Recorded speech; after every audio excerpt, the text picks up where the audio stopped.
নমস্কার শ্রোতা বন্ধুরা, আপনারা শুনছেন রেডিও জংশন নিবেদিত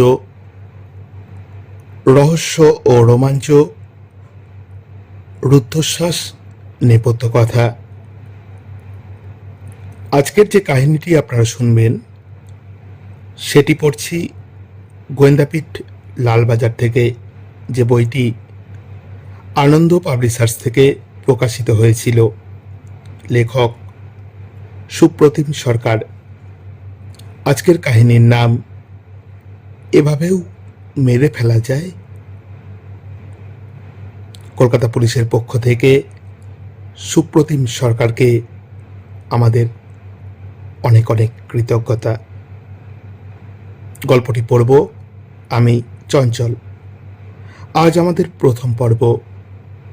যদি গল্প পড়তে কিছু ভুলচুক হয়ে যায়, আপনারা ক্ষমা সুন্দর মনে গল্পটি শুনবেন শেষ পর্যন্ত। চলুন এক হাড় হিম করা সত্য ঘটনায় আমরা চোখ রাখি। উফ, কি একটা ফুটিয়ে দিয়ে চলে গেল। পাঞ্জাবির হাতা ততক্ষণে গুটিয়ে ফেলেছেন বছর 20 যুবক। পরীক্ষা করছেন ডান হাতের উপরের দিকের ক্ষতচিহ্ন। পিন ফোটালে যেমন হয়, জ্বালা করছে বেশ। সে বহুকাল আগের কথা। বেলা 2:30 তখন। হাওড়া স্টেশনের গড়পড়তা দুপুর দ্রুত রওনা দিচ্ছে বিকেলের দিকে, ভারী ব্যস্ত সমস্ত ভঙ্গিতে। ভিড়ে হাঁসফাঁস স্টেশন চত্বর। যাত্রীদের লটবহর, কাঁধে কুলিদের থ্রট সাইড দিজিয়ে ভাই সাব। মন ভালো বা খারাপ করে দেওয়া কু ঝিকঝিক রেলগাড়ির ইঞ্জিন থেকে চলকে ওঠা ধোঁয়া পাক খেতে খেতে ঊর্ধ্বমুখী। অমুক নম্বর প্ল্যাটফর্ম থেকে তমুক নম্বর ট্রেন একটু পরেই পাড়ি দেবে গন্তব্যে। ঘোষণা মিনিটে মিনিটে। সন 1933, তারিখ 26 নভেম্বর। স্টেশনের চলতি ফিরতি ভিড়ের নজর কাটছে পাকুড়ের জমিদার বাড়ির কনিষ্ঠ পুত্র অমরেন্দ্র চন্দ্র পাণ্ডের ঘরে ফেরার আয়োজন। পাত্র মিত্র অমাত্যের দঙ্গল এসেছে স্টেশনে। ছোটখাটো শোভাযাত্রাই বলা চলে। অমরেন্দ্রর সঙ্গে যাবেন সহদরা বনবালা, বিশেষ ঘনিষ্ঠ কমলা প্রসাদ পাণ্ডে, অশোক প্রকাশ মিত্র এবং আরও অনেকে এসেছেন বন্ধুকে ছাড়তে। বৈমাত্রেয় দাদা বিনয়েন্দ্রেও উপস্থিত। ট্রেন ছাড়বো ছাড়বো করছে। অমরেন্দ্র বনবালাকে ঘিরে জটলা। বিদায় সম্ভাষণের পালা চলছে। হঠাৎই উল্টো দিক থেকে একটি লোক, গায়ে খদ্দরের ময়লা চাদর, দ্রুত পায়ে হেঁটে এসে অমরেন্দ্রকে হালকা ধাক্কা দিয়ে কেউ কিছু বোঝার আগেই নিমেষে মিলিয়ে গেল ভিড়ে। আর অমরেন্দ্রর মুখ থেকে ছিটকে বেরোলো যন্ত্রণা। উফ, কি একটা ফুটিয়ে দিয়ে চলে গেল। আজ যে মামলার কথা, যখনকার কথা, পাঠক পাঠিকাদের সংখ্যাগরিষ্ঠের জন্মই হয়নি নিশ্চিত। প্রায় 85 বছর আগের ঘটনা। এই মামলা বিরলতম পর্যায়ভুক্ত। আজও আলোচিত হয় দেশ বিদেশের অপরাধ বিষয়ক লেখালেখিতে, গবেষণায়। বলা হয় one of the first case of individual bioterrorism in modern world history. কি বাংলা হয়? জীবাণু অস্ত্রে ব্যক্তি হত্যা? না, জুৎসই হলো না মোটেই। না হোক, ঘটনার বিবরণে আসি। যা পড়লে মনে হতে বাধ্য, এভাবেও মেরে ফেলা যায়। পাকুড় হত্যা মামলা, টালিগঞ্জ থানা, কেস নম্বর 67, ধারা ভারতীয় দণ্ডবিধির তারিখ 17/2/34, 302/1 120 খুন এবং অপরাধমূলক ষড়যন্ত্র। অনেকে শুনেছেন এই মামলার কথা, বিস্তর লেখাও হয়েছে এ নিয়ে, ইন্টারনেটেও পাবেন। তবে অধিকাংশ বিবরণই নানা ভাষা, নানা মত, নানা অনুমান, বিভ্রান্তির অবকাশ অনেক। রইল প্রামাণ্য ঘটনা প্রবাহ কেস ডায়েরি থেকে, সযত্নে যা রক্ষিত আছে উত্তর কলকাতার আচার্য প্রফুল্লচন্দ্র রোডে আমাদের সংগ্রহশালায়। পাকুড়ের অবস্থান ঝাড়খণ্ডের উত্তর পূর্বে সাঁওতাল পরগনায়। বহুদিন সাহেবগঞ্জ জেলার প্রশাসনিক কেন্দ্রস্থল ছিল। স্বতন্ত্র জেলার মর্যাদা মিলেছে 94-এ। দেশের মানচিত্রে পাকুড় বিখ্যাত ব্ল্যাক স্টোনের জন্য। উত্তরে সাহেবগঞ্জ, দক্ষিণে দুমকা, পশ্চিমে গোদ্দা জেলা, আর পূর্বে আমাদের মুর্শিদাবাদ, বীরভূম। প্রাক স্বাধীনতা আমলে দেশের অন্যতম ধনাঢ্য জমিদারির মালিকানা ছিল পাকুড়ের পাণ্ডে পরিবারের। সমসময়ের বংশলতিকার যেটুকু প্রয়োজন কাহিনীর স্বার্থে বলে নেই। কুমার প্রতাপেন্দ্র চন্দ্রে পাণ্ডের 2 স্ত্রী ছিলেন, দুজনেই পরলোকগতা। প্রথম পক্ষের পুত্র বিনয়েন্দ্র, কন্যা কাননবালা। 1 পুত্র 1 কন্যা দ্বিতীয় পক্ষেও, অমরেন্দ্র আর বনবালা। প্রতাপেন্দ্রের দাদা গত হয়েছেন, যার নিঃসন্তান স্ত্রী বর্তমান, রানী সূর্যবতী দেবী। অমরেন্দ্রর মাতৃবিয়োগ হয়েছিল জন্মের বছর 2 মধ্যেই। সন্তানহীনা সূর্যবতী মাতৃস্নেহে লালন করেছিলেন শিশু অমরেন্দ্রকে। কুমার প্রতাপেন্দ্র আর রানী সূর্যবতীর মধ্যে সমান ভাগাভাগি হয়েছিল জমিদারের বিষয় সম্পত্তি। জমিদারির বার্ষিক আয় ছিল লাখখানেকের ঢের বেশি। সে যুগের নিরিখে কুবেরের বিষয় আশয় প্রায়। প্রতাপেন্দ্র মারা গেলেন 1929-এ। অমরেন্দ্র ও বিনয়েন্দ্রের মধ্যে সম্পত্তির সমবন্টন করে গিয়েছিলেন উইলে। অমরেন্দ্র তখনও নাবালক, বছর 15-র কিশোর। স্কুলের পাঠ শেষ করবেন কিছুদিনের মধ্যে। বিনয়েন্দ্রর বয়স তখন 22। দায়িত্ব ছিল সম্পত্তির দেখাশোনার। বিনয়েন্দ্র ছিলেন ইন্দ্রিয় সুখে আচ্ছন্ন মানুষ। জীবন দর্শন সহজ। মেজাজটাই তো আসল রাজা, আমি রাজা নয়।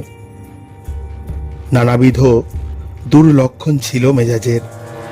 দিন রাতের অধিকাংশ সময় জলপথেই থাকতে পছন্দ করতেন। উদ্দাম নারী সঙ্গ স্বভাবগত। নিয়মিত নিশিযাপন বালিকাবালা এবং চঞ্চলা নামে 2 রক্ষিতার সাহচর্যে। প্রমোদ বিলাসে মাঝে মধ্যে পাড়ি দিতেন বোম্বাই। রূপলী পর্দার রংবাহারে বরাবরের আকর্ষণ। সংযম এবং শৃঙ্খলা দুইয়ের সঙ্গেই সম্পর্ক ত্যাগ করেছিলেন কৈশোরেই। অমরেন্দ্র ভিন্ন মেরুর বাসিন্দা। ভদ্র, নম্র, পারিবারিক মূল্যবোধে বিশ্বাসী, উচ্চশিক্ষায় আগ্রহী। নিয়মিত শরীরচর্চাও করেন। স্বভাবগুণে প্রবল জনপ্রিয় প্রজাকুলে। ছোটবাবু বলতে অজ্ঞান পাকুড়ের আবাল বৃদ্ধ বনিতা। স্কুলের পাঠ চুকিয়ে অমরেন্দ্র ভর্তি হলেন পাটনা কলেজে। পড়াশুনোর খরচ নিয়মিত পাঠাতেও প্রায়ই গড়িমসি করতেন বিনয়েন্দ্র। অমরেন্দ্র 18-র চৌকাঠে পা দিলেন 4th ইয়ারে এবং সাবালকত্ব প্রাপ্তির পরই সম্পত্তির অংশের দায়িত্ব বুঝে নিতে চিঠি লিখলেন বিনয়েন্দ্রকে। সেটা 1932 সাল। রানী সূর্যবতী থাকতেন দেওঘরে। সব খবরই পেতেন বিনয়েন্দ্রের টালমাটাল জীবনধারার। তিনিও পরামর্শ দিলেন অমরেন্দ্রকে যথাসম্ভব দ্রুত বিষয় সম্পত্তি বুঝে নেওয়ার। মাত্রা ছাড়া ভোগ বিলাসে অবধারিত টান পড়বে, তাই বৈমাত্রেয় ভাইকে তার প্রাপ্য অংশ দিয়ে দেওয়ায় বিনয়েন্দ্রের অনীহা ছিল স্বাভাবিক। কিন্তু আইন তো আর অনীহার অনুগত নয়। অমরেন্দ্রকে বুঝিয়ে দিতে হলো প্রাপ্য অর্ধাংশ, এবং হস্তান্তরের প্রক্রিয়ায় দুই ভাইয়ের মধ্যে যথেষ্ট তিক্ততা উৎপন্ন হল। বিস্তর চিঠি চাপাটি, তপ্ত বাক্য বিনিময়, সব। পুজোর ছুটিতে অমরেন্দ্র বেড়াতে গেলেন দেওঘরে রানী সূর্যবতীর কাছে। বিনয়েন্দ্রও এলেন কিছুদিন পরে। উঠলেন দেওঘরেই অন্যত্র বাড়ি ভাড়া করে। এক সন্ধেয় বিনয়েন্দ্র চললেন, বললেন, চল বাবু। বাবু অমরেন্দ্রর ডাক নাম। বললেন, চল একটু বেরিয়ে আসি। বেরোনো হলো সান্ধ্য ভ্রমণে।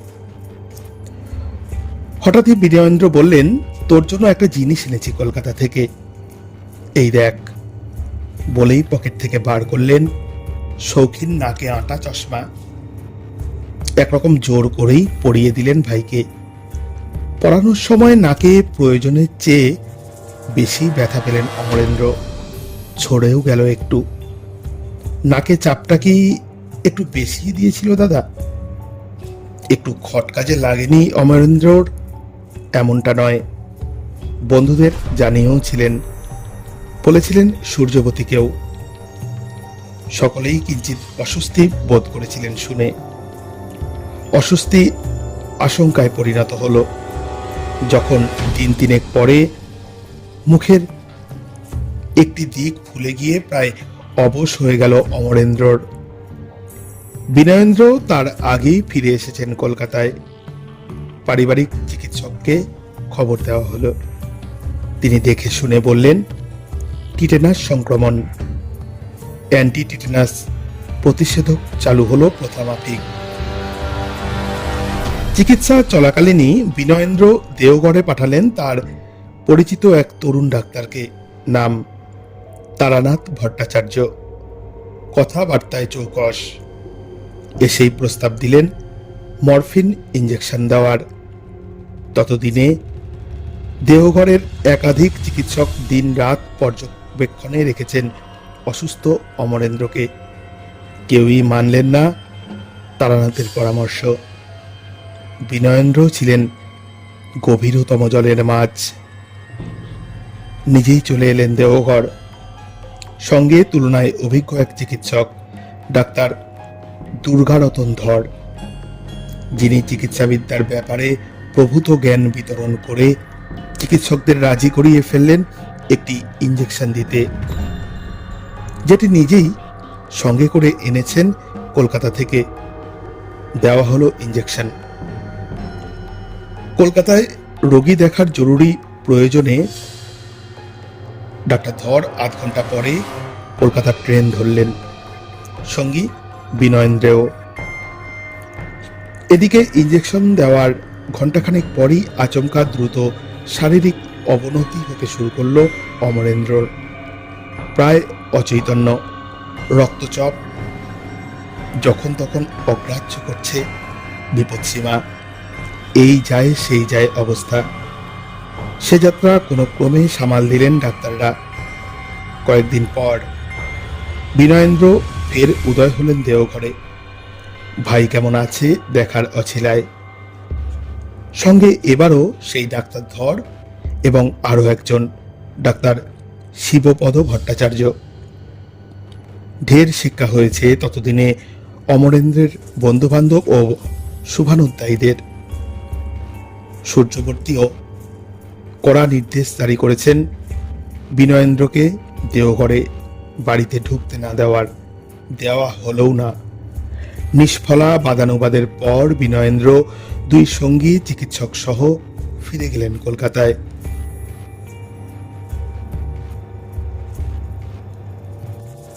অমরেন্দ্রর শরীর স্বাস্থ্য চিন্তায় ফেলল সূর্যবতীকে। যে ছেলের ছোটবেলায় অভ্যেস ভোর 5টায় উঠে শরীর চর্চার, সে বেলা 10টার আগে এখন বিছানায় ছাড়তে পারে না দুর্বলতার জোরে। বছর ঘুরে তখন 1933। অমরেন্দ্রকে কলকাতায় নিয়ে যাওয়ার সিদ্ধান্ত হলো সুচিকিৎসার প্রয়োজনে। হরিশ মুখার্জি রোডের একটি বিশাল বাড়ি ভাড়া করা হলো। খবর দেওয়া হলো সেই কিংবদন্তি চিকিৎসককে, যার নামে কলকাতার NRS মেডিকেল কলেজ ও হাসপাতাল। সর্বজন শ্রদ্ধেয় ডাক্তার নীলরতন সরকার রোগী দেখে ওষুধপত্র দিলেন, সঙ্গে পরামর্শ কিছুদিন কাজকর্মের চিন্তা সম্পূর্ণ দূরে রেখে বাইরে কোথাও থেকে ঘুরে আসার। অমরেন্দ্র চেঞ্জে গেলেন ভুবনেশ্বরে, কিন্তু অবস্থার তেমন উন্নতি হলো না। মাথা ঘোরে, অল্পেই ক্লান্ত হয়ে পড়েন, খিদে কমে গিয়েছে। বই পড়তে ভালোবাসতেন খুব, সে ইচ্ছেও যেতে বসেছে। বন্ধুরা নতুন বই পাঠালে 2-4 পাতা উল্টেই রেখে দেন। মাস কয়েক পর ভুবনেশ্বর থেকে ফিরে এলেন পাকুড়ে। ভগ্ন শরীরেই জমিদারির কাজকর্ম দেখাশোনা শুরু করলেন সাধ্যমতো। বিনয়েন্দ্র এই সময়টা শান্তশিষ্ট দিনে যাপন করছিলেন, ভাবার কারণ নেই কোনো। দুরাত্মার ছলের অভাব হয় না, ছকেরও। চক্রান্তের শেষ অঙ্ক অভিনীত হল 33 নভেম্বরে। 18 তারিখ পাকুড়ের বাড়িতে সূর্যবতী দেবীর টেলিগ্রাম এলো অমরেন্দ্র নামে, কলকাতায় শীঘ্র আসিও। রাজস্ব সংক্রান্ত আইনি আলোচনা রহিয়াছে। পত্রপাঠ কলকাতা রওনা দিলেন অমরেন্দ্র, এবং গিয়ে আবিষ্কার করলেন টেলিগ্রামটি ভুয়ো। সূর্যবতী আদেও আসেননি কলকাতায়, তার বার্তাটি তার নয়। অমরেন্দ্র সব জানালেন সূর্যবতীকে। দুজনেই সহমত হলেন এই অপকর্ম বিনয়েন্দ্রর। জ্যাঠাইমা সূর্যবতীর আদরের বাবুকে সতর্ক করে দিলেন, কাছে পিঠে ঘেঁষতে দিবি না দাদাকে। অমরেন্দ্র সরাসরি জানতে চাইলেন দাদার কাছে টেলিগ্রামের ব্যাপারে।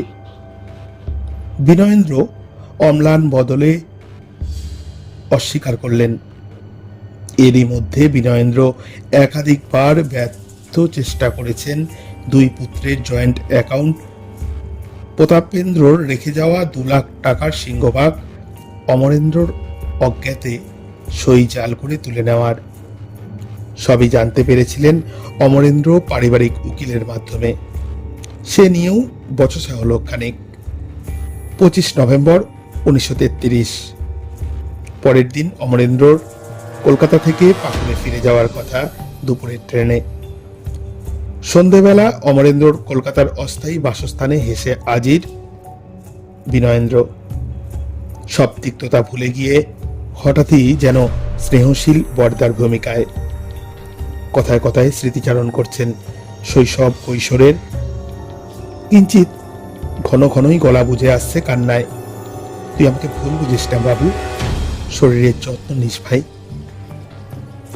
অমরেন্দ্র দাদার চরিত্র জানতেন। গম্ভীরা শ্রুতে বিচলিত হওয়ার কারণ দেখলেন না কোনো। বিনয়েন্দ্র যাওয়ার আগে কথায় কথায় জেনে নিলেন পরদিন ভাইয়ের ট্রেন কখন। 26 নভেম্বর। স্টেশনে অমরেন্দ্র এবং আত্মীয় বান্ধবরা একটু অবাকই সহাস্য বিনয়েন্দ্রকে দেখে। কেউ কেউ বললেনও, এ আপদ এখানে কেন? অমরেন্দ্র নিরস্ত করলেন উত্তেজিত স্বজনদের। যতই কুচক্রী হন, বইমাত্রেয় হলেও দাদা তো। স্টেশনে এসেছেন, ওভাবে বিদেয় করে দেওয়া যায়?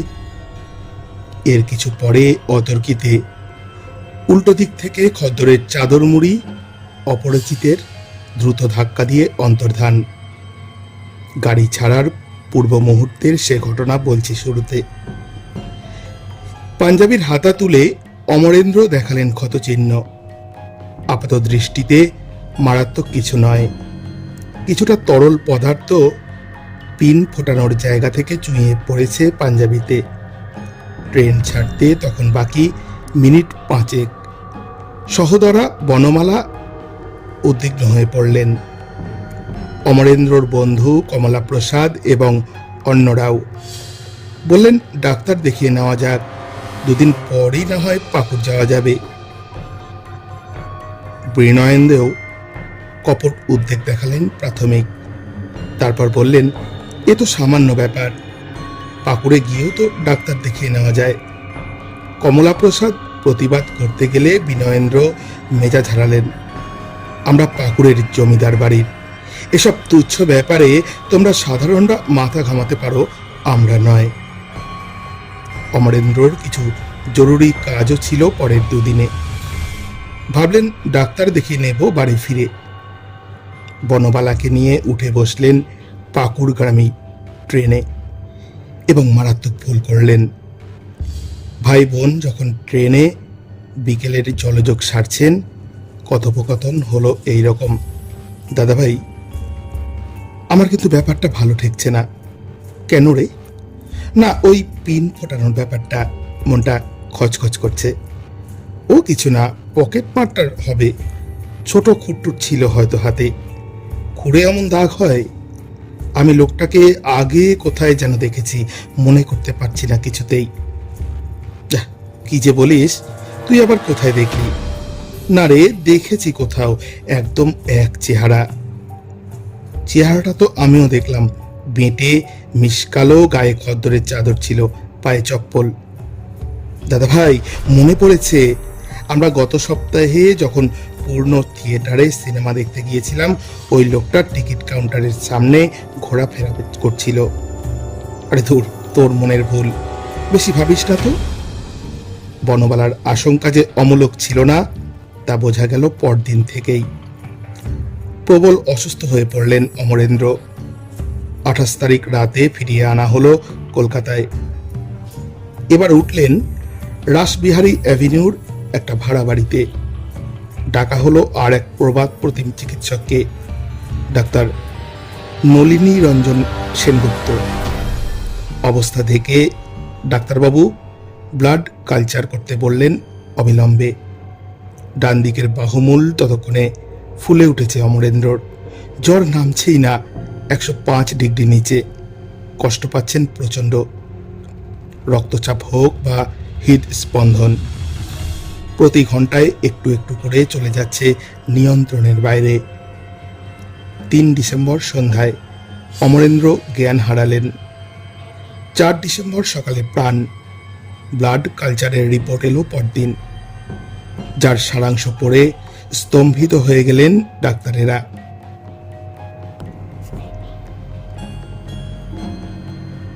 মৃতের রক্তে পাস্চুরেলা প্রেস্টিজ ব্যাকটেরিয়া সংক্রমণ, যা শরীরে ঢুকলে প্লেগের আক্রান্ত হওয়া অনিবার্য। প্লেগের মারণ ছবলেই প্রাণনাশ অমরেন্দ্রর, সংশয়ের অবকাশ নেই তিলমাত্র। রোগ ভোগে আপাত স্বাভাবিক মৃত্যু। ময়নাতদন্ত হলো না, দাহ হলো নিয়ম মাফিক। মুখাগ্নি করলেন বিনয়েন্দ্র, কেঁদে ভাসালেন। ওই কুনাট্য সহ্য করতে হলো অমরেন্দ্রর ঘনিষ্ঠদের, যাদের আগাগোড়াই সন্দেহ ছিল বিনয়েন্দ্রর ওপর। পিন ফোটানোর ঘটনা নিশ্চয়ই বিনয়েন্দ্রী মস্তিষ্ক প্রসূত, দৃঢ় বিশ্বাস ছিল অমরেন্দ্রর বন্ধুদের। কিন্তু প্রমাণ কই? সন্দেহের বশে তো আর কাউকে ফাঁসি কাটে চড়ানো যায় না। স্বাস্থ্যসম্মত জীবনযাপন করা এক যুবকের অকাল মৃত্যু, তাও প্লেগে। চিন্তায় পড়ে গেলেন কলকাতার চিকিৎসক মহল।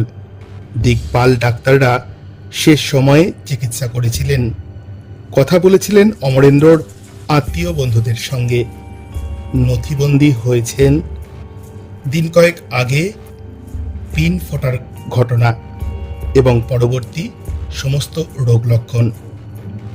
গোলমাল আছে কিছু, চিকিৎসক দল আন্দাজ করেছিলেন দীর্ঘদিনের অভিজ্ঞতায়।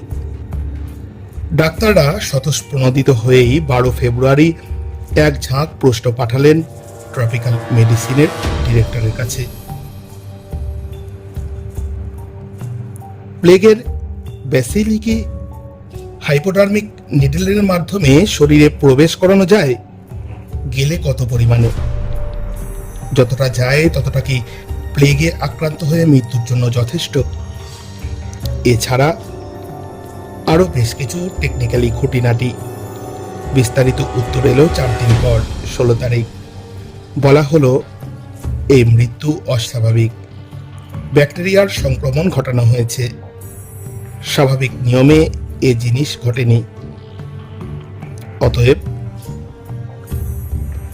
হোমিসিয়াল ডেথ, খুন, এবং যে ব্যাকটেরিয়া ঘটিত মৃত্যু তা কলকাতায় পাওয়া যায় না, একমাত্র বোম্বাইতেই মেলে সেই ব্যাকটেরিয়া, এবং যেখানে মেলে হ্যাফকিং ইনস্টিটিউট তার নাম। অমরেন্দ্রর বন্ধুরা কিন্তু হাল ছাড়েননি। দাহকার্য সাঙ্গ হওয়ার পরও ট্রপিক্যালের রিপোর্ট আসার 1 মাস আগেই ঘটনার সবিস্তার বিবরণ সমেত কলকাতা পুলিশের গোয়েন্দা দপ্তরের কর্তাদের সঙ্গে দেখা করেছিলেন। সঙ্গে ছিলেন পাকুড় জমিদার বাড়ির পারিবারিক উকিল। অভিযোগ দায়ের করার মতো নথিপত্র ছিল না হাতে, তাই কেস নথিবদ্ধ করা হয়নি তখনও। কিন্তু পুলিশের গোপন অনুসন্ধান এবং নজরদারি চালু হয়েছিল বিনয়েন্দ্র এবং তারানাথের গতিবিধির উপর। গোয়েন্দারা নিয়মিত যোগাযোগ রাখছিলেন প্রাক মৃত্যু চিকিৎসা যারা করেছিলেন সেই ডাক্তারদের সঙ্গে। অলিখিত তদন্ত একরকম শুরুই হয়ে গিয়েছিল। 16 ফেব্রুয়ারি ট্রপিক্যাল মেডিসিনের রিপোর্ট আসা মাত্রই কমলাপ্রসাদ টালিগঞ্জ থানায় অভিযোগ দায়ের করলেন। 5 জন অভিযুক্ত: Binayendra Chandra Pande, doctor Taranath Bhattacharya, doctor Shibpada Bhattacharya, doctor Durgaratan Dhar এবং সেই অজ্ঞাত পরিচয় ব্যক্তি যে স্টেশনে পিন ফুটিয়েছিল। এফআইআর হয়েছে। খবর পাওয়া মাত্র পালালেন বিনয়েন্দ্র। পালিয়ে যাবেন কোথায়? নজরদারি তো ছিল অষ্টপ্রহর। গ্রেপ্তার করা হলো সেই রাতেই আসানসোল স্টেশনে ট্রেনের কামরা থেকে। ডাক্তার ধর ধরা পড়লেন পরের দিন, তারানাথ আরও একদিন পরে 18 ফেব্রুয়ারির সকালে, ডাক্তার শিবপদ ভট্টাচার্য মাসখানেক পর 24 ফেব্রুয়ারি। 24 মার্চ। কিন্তু যে লোকটি পিন ফুটিয়েছিল, বেঁটে কালো খদ্দরের চাদর মুড়ি দেওয়া অপরিচিত, বিনয়েন্দ্র স্বীকার করলেন তিনিই লোকটাকে পূর্ণ থিয়েটারে পাঠিয়েছিলেন অমরেন্দ্রকে চিনে নিতে। কিন্তু লোকটির নাম ঠিকানা একবার এক এক রকম বলে চললেন। কোথাও খোঁজ মিলল না, হাজার চেষ্টাতেও। ছবি টবি আঁকিয়ে সর্বত্র ছড়িয়ে দেওয়ার পরেও না। দুটো সম্ভাবনা ছিল: এক, প্রচুর টাকা পয়সা দিয়ে আততায়ীকে চলে যেতে বলেছিলেন বিনয়েন্দ্র ভিন রাজ্যের কোনো প্রত্যন্ত এলাকায়, যেখান থেকে খুঁজে পাওয়া দুঃসাধ্য। 2, ঘটনার পর বিনয়েন্দ্রই লোক লাগিয়ে পৃথিবী থেকে সরিয়ে দিয়েছেন সেই আততায়ীকে, যাতে ভবিষ্যতে ব্ল্যাকমেলের আশঙ্কাও নির্মূল করে দেওয়া যায় চিরতরে। দ্বিতীয়টাই সম্ভবত ঘটেছিল, ধারণা হয়েছিল তদন্তকারীদের। জিজ্ঞাসাবাদে অমরেন্দ্র হত্যার পরিকল্পনা যা জানা গেল তা ঘোর লজ্জায় ফেলে দেবে যে কোনো রুদ্ধশ্বাস গোয়েন্দা কাহিনীকে। ভাবুন একবার, প্রায় 1 শতক আগে স্থির মস্তিষ্কে 1 বছর 30 যুবক ব্যাকটেরিয়ার সংক্রমণ ঘটিয়ে ভাইকে খুনের প্ল্যান করছে। শরদিন্দুর উপন্যাসে সাইকেল থেকে নিক্ষিপ্ত গ্রামোফোন পিন বা সজারু কাঁটা দিয়ে খুনের কাহিনী বহু পঠিত। বাস্তবের বিনয়েন্দ্রের কুকর্মের অভিনবত্ব তুলনায় ঢের বেশি কূটবুদ্ধির, সন্দেহ নেই কোনো। সম্পত্তির ন্যায্য প্রাপ্য অমরেন্দ্র দাবি করার দিন থেকেই বিনয়েন্দ্র খুঁটি সাজাতে শুরু করেন ভাইকে পৃথিবী থেকে সরিয়ে দেওয়ার। নাকে আঁটা চশমার মাধ্যমে টিটেনাস সংক্রমণের চেষ্টা যখন ব্যর্থ হলো, তখন আরো প্রাণঘাতী কিছুর সন্ধানে মনোযোগী হলেন বিনয়েন্দ্র। ষড়যন্ত্রের শরিক হলেন তারানাথ, যিনি আদপে ডাক্তারই নন, ভুয়ো ডাক্তার সে যুগেও ছিল। কর্নওয়ালিস স্ট্রিটে ক্যালকাটা মেডিসিন সাপ্লাই কনসার্ন নামে এক ল্যাবরেটরিতে রিসার্চ অ্যাসিস্ট্যান্ট হিসেবে কাজ করতেন। সেই সুবাদে অসুখ বিসুখ সম্পর্কে মোটামুটি ধারণা হয়েছিল। তারানাথই বুদ্ধি দিলেন ঘাতক হিসাবে প্লেগ অব্যর্থ। কিন্তু ভাবলেই তো হলো না, প্রয়োগের উপায়। তার চেয়েও জরুরি, প্লেগের ব্যাকটেরিয়া পাওয়া যাবে কোত্থেকে, কে দেবে? বোম্বাইয়ের হফকিন ইনস্টিটিউটের গবেষণাগারে শরণাপন্ন হওয়ার সিদ্ধান্ত হলো। Haffkine institute of training, research and testing স্থাপিত হয়েছিল 1899 সালে বোম্বাইয়ের পারেল অঞ্চলে। প্রতিষ্ঠাতা ডক্টর ওয়ালডেমার মর্ডিকাল হফকিন শুরুতে নাম রেখেছিলেন plague research laboratory. Taranath Telegram করে ইনস্টিটিউটে জানালেন তার ট্রপিক্যাল মেডিসিনে ডিপ্লোমা রয়েছে, ব্যাকটেরিয়া বাহিত রোগ নিয়ে গবেষণা করছেন, প্লেগের ব্যাকটেরিয়া প্রয়োজন। ইনস্টিটিউট উত্তরে জানালো কলকাতার সার্জন জেনারেলের সুপারিশ পাঠালে বিবেচনা করে দেখা হবে আরজি। কিন্তু কে দেবে অজ্ঞাত তুলসীলকে ওই মহার্ঘ সুপারিশপত্র? আর কেনই বা দেবে তাহলে? ডাক্তার শিবপদ ভট্টাচার্য ও ডাক্তার দুর্গারতন ধরের সঙ্গে ফের যোগাযোগ করলেন বিনয়েন্দ্র তারানাথ। যথেষ্ট অর্থের প্রতিশ্রুতির বিনিময়ে দুই চিকিৎসকও যোগ দিলেন প্লেগ পরিকল্পনায়। ডাক্তার ভট্টাচার্য দীর্ঘ সুপারিশ পাঠালেন তারানাথের হয়ে, উত্তর এলো নেতিবাচক। বিনয়েন্দ্র তবু অদম্য, একাধিকবার বোম্বাই গেলেন, সরকারিভাবে সুবিধে করতে পারলেন না। মরিয়া চেষ্টায় ইনস্টিটিউটের দুই ডাক্তারকে বিপুল অঙ্কের টাকার প্রলোভন দেখালেন লাগাতার। বিলাসবহুল সি ভিউ হোটেলের ব্যবস্থা করলেন যথেচ্ছ বিনোদনের। দিনের পর দিন দুই ডাক্তার প্রলোভনে নতি স্বীকার করলেন শেষমেশ, কিন্তু লিখিত প্রমাণ রাখলেন না। সম্পূর্ণ বেসরকারিভাবে বিনয়েন্দ্র তারানাথের কাছে পৌঁছল লাইভ প্লেগ কালচারের ভাইরাল। সেটা 7 জুলাই 1933। তারানাথকে সুযোগ করে দেওয়া হলো বোম্বাইয়ের প্লেগ হসপিটালে নানান রকম পরীক্ষা নিরীক্ষার জন্য। সাদা ইঁদুরের উপর ব্যাকটেরিয়া বিষ প্রয়োগ করে নিশ্চিত হলেন তারানাথ।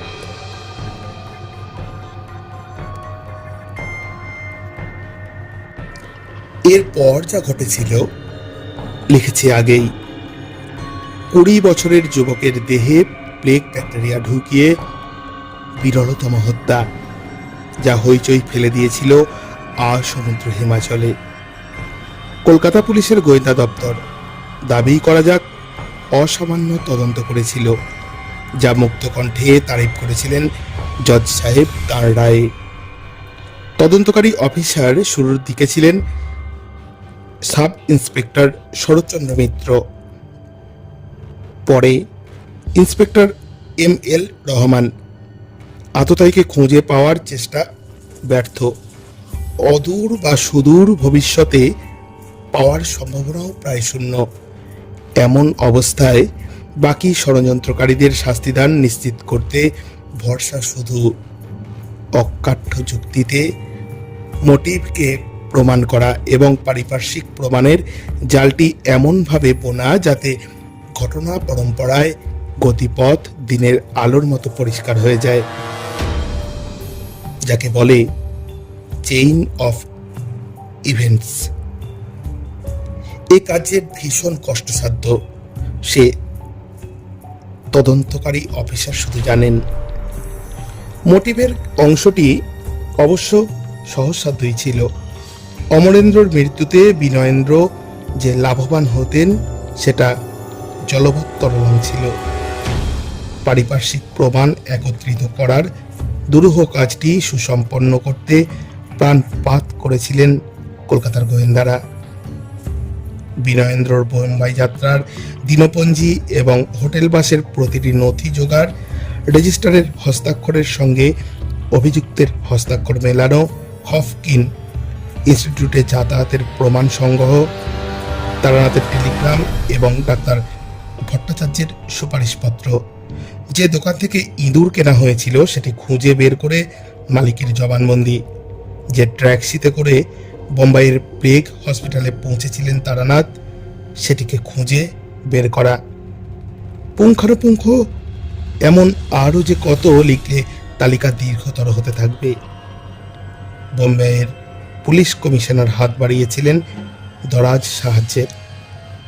নিয়মিত কলকাতার নগরপালের সঙ্গে আলোচনা করতেন তদন্তের অগ্রগতি নিয়ে। বিচার পর্বে অঢেল অর্থ ব্যয় করলেন বিনয়েন্দ্র। হ্যাঁ, প্রত্যাশিতই ছিল, লাভ হয়নি যদিও। নিম্ন আদালত ফাঁসির আদেশ দেয় বিনয়েন্দ্র ও তারানাথকে। মুক্তি দেওয়া হয় ডাক্তার ধর এবং ডাক্তার ভট্টাচার্যকে।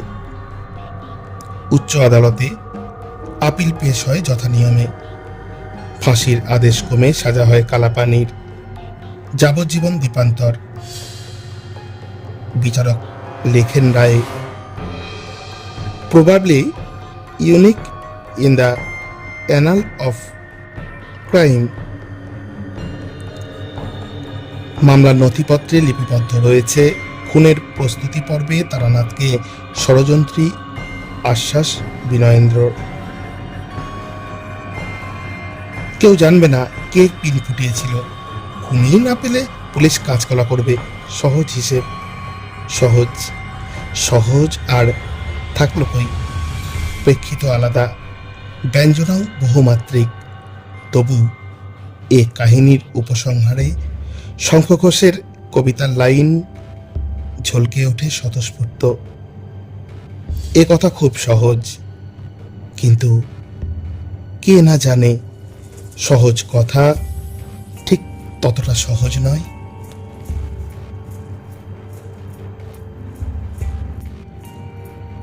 শুনছিলেন রেডিও জংশন নিবেদিত রহস্য ও রোমাঞ্চের রুদ্ধশ্বাস নেপথ্য কথা।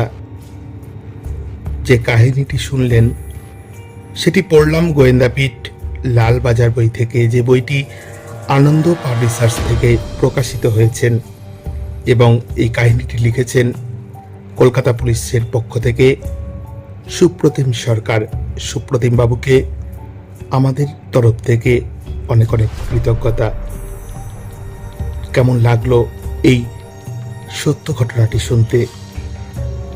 আপনারা অবশ্যই আপনাদের সুচিন্তিত মতামত আমাদের কমেন্ট বক্সে লিখে দেবেন।